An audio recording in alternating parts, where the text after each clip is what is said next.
날마다 나를 살리는 큐티 이성욱 목사입니다. 오늘 큐티 본문은 에스라 8장 1절에서 14절까지입니다. 주의 말씀으로 하루를 시작하게 하시니 감사합니다. 오늘도 주의 말씀과 동행하는 한날이 되기를 소원합니다. 말씀해 주시옵소서. 듣겠습니다. 오늘은 올라온 자들이라는 제목으로 함께 말씀 묵상하기를 원합니다. 첫 번째로 언약의 계승과 예배의 회복의 지도자들입니다. 1절입니다. 아닥사스다 왕이 왕위에 있을 때에 나와 함께 바벨론에서 올라온 족장들과 그들의 계보는 이러하니라 구합니다.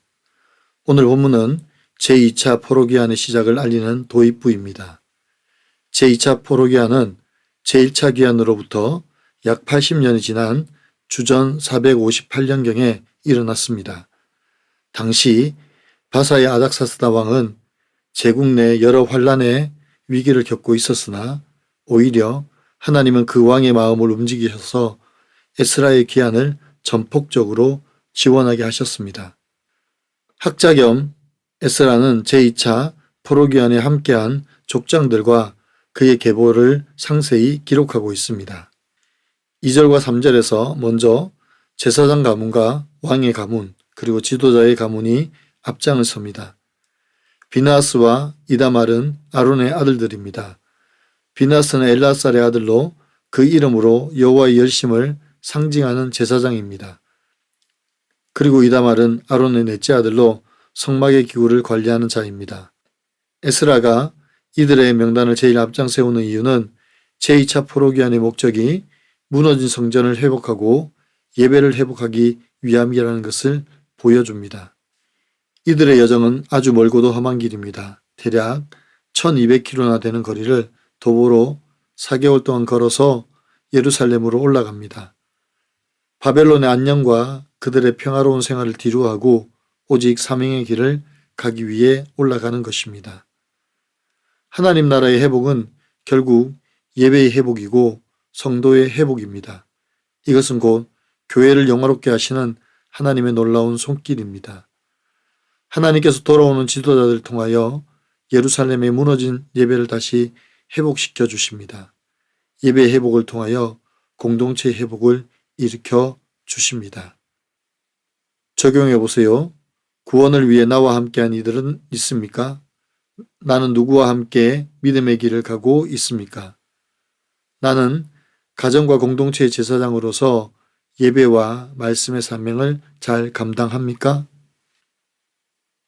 두 번째로 거룩한 부르심에 응답하는 자손들입니다.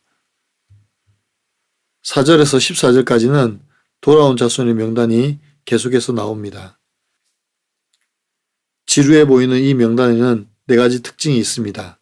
먼저 돌아온 가문은 총 12가문입니다. 이것은 이스라엘 12지파를 상징합니다. 이 귀환은 단순히 유다와 베냐민 지파의 회복을 넘어 온 이스라엘의 영적 회복을 상징하고 있습니다. 그리고 두 번째로는 신앙의 기업을 잇는 자들의 명단입니다.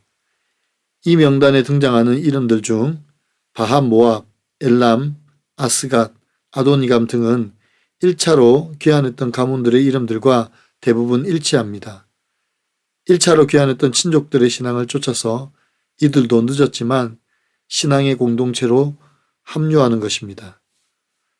세 번째로 13절에서 아도니감 자손을 언급하며 나중된 자라는 표현이 나옵니다. 이 말은 바사에 남아있는 모든 자손이 2차 귀환을 통하여 예루살렘으로 돌아왔음을 의미합니다. 이제 남은 마지막 한 사람까지 예루살렘 공동체로 합류했음을 의미하고 있습니다. 마지막으로 제2차로 귀환하는 모든 자들은 자신의 이름을 걸고 귀환을 합니다. 이것은 가문과 자신의 이름으로 결단하고 하나님께로 돌아가는 수고의 명단입니다. 이처럼 오늘 본문의 이 명단은 단순한 인구조사가 아니라 바사에서 멈추어졌던 신앙의 전술을 다시 시작하는 결단의 명단입니다. 제2차 포로기한을 통하여 가문과 가정을 회복하시는 하나님께로 돌아가서 예배가 회복되고 공동체가 회복되는 하나님의 놀라운 역사를 경험하게 되는 시작입니다. 이제 죄악의 세상을 뒤로하고 결단하고 하나님께로 돌아올 때 하나님께서 가정을 회복시켜 주시고 예배와 신앙의 부흥을 허락해 주실 것입니다.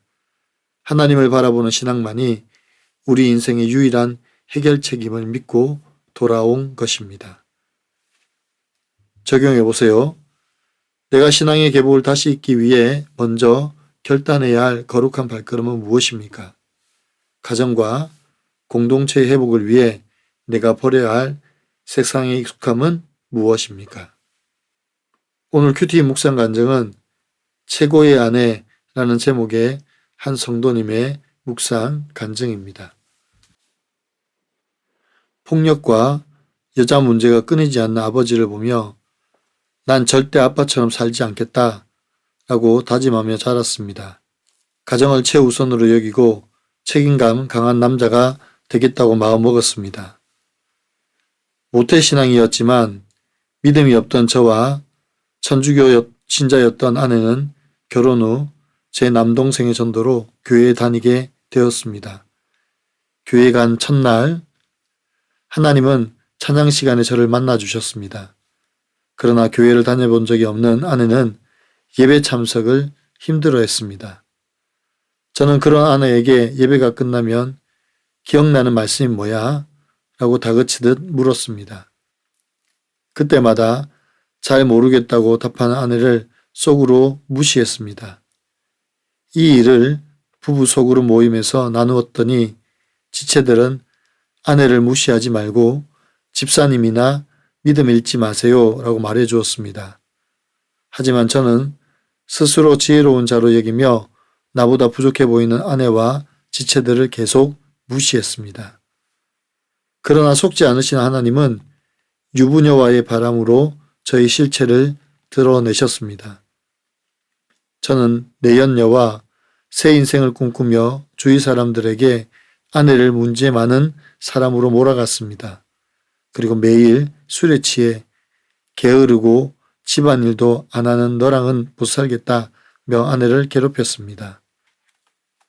하지만 공동체에서 말씀으로 위로받은 아내는 저를 비방하지 않았습니다. 오히려 그동안 가정에 소홀해서 미안해요 라고 말하며 바벨론에서 예루살렘으로 먼저 올라가는 적용을 했습니다. 이렇게 제 앞에서 한없이 낮아진 아내를 보며 저는 마음을 돌이키고 가정으로 돌아왔습니다. 아내를 아랫사람으로 여기며 무시했지만 정작 믿음 없고 미련한 사람은 바로 저였음을 깨닫습니다. 하나님이 짝지어 주신 배우자가 최고의 아내임을 믿고 귀히 여기겠습니다. 저의 적용은 아내를 무시하는 말을 삼가고 사랑의 표현을 더 자주 하겠습니다. 소그룹 지체들에게 제 수치를 나누며 제가 얼마나 미련하고 악한지 고백하겠습니다. 입니다. 사랑하는 성도 여러분, 에스라를 중심으로 제2차 포로귀환을 시작합니다. 제1차 포로귀환 이후 대략 80년 만에 이루어진 귀환입니다. 대제사장 가문과 왕족 그리고 지도자들의 가문이 먼저 앞장을 섭니다. 하나님께서 이들을 통하여 예루살렘에 무너진 예배와 신앙을 다시 일으키시기를 위함입니다. 이렇게 지도자들이 앞장을 서고 나머지 12족장들이 뒤를 쫓습니다. 이것은 곧 온 이스라엘을 회복하시는 하나님의 놀라운 부흥의 역사입니다. 이처럼 나라와 민족의 영적 회복의 시작의 선두는 바로 교회입니다. 교회가 먼저 하나님 앞에 온전히 돌아오고 언약 공동체가 온전히 회복될 때 이 나라와 민족이 회복될 것입니다. 이 땅의 교회와 성도가 하나님 앞에 무릎을 꿇을 때 이 땅에 참된 부흥이 일어날 것입니다. 사랑하는 성도 여러분, 오늘 이 나라와 민족의 변화와 영적 회복을 위해서 기도하기를 원합니다. 그럴 때 내 안에 먼저 영적 부흥이 일어나고 교회의 회복이 일어날 줄 믿습니다. 우리의 신음하는 부르짖음이 가정을 살리고 교회를 살리며 나라를 새롭게 하는 기도가 되기를 간절히 축원합니다. 기도드립니다. 사랑하는 주님, 바사의 안락함을 내려놓고 이제 거룩한 사명을 향하여 제2차 귀환을 했던 믿음의 독장들처럼 우리도 세상의 가치를 넘어 주님의 사명의 길을 걸을 수 있는 믿음을 허락하여 주시옵소서. 먼저 이 땅의 교회와 성도들이 기도로 깨어있게 하시고 나라와 민족의 영적 회복을 위해 부르짖게 도와 주시옵소서. 그래서 이 땅 가운데 참된 부흥을 허락하여 주시고 이 일에 사용되는 교회와 언약 공동체가 되게 하여 주시옵소서.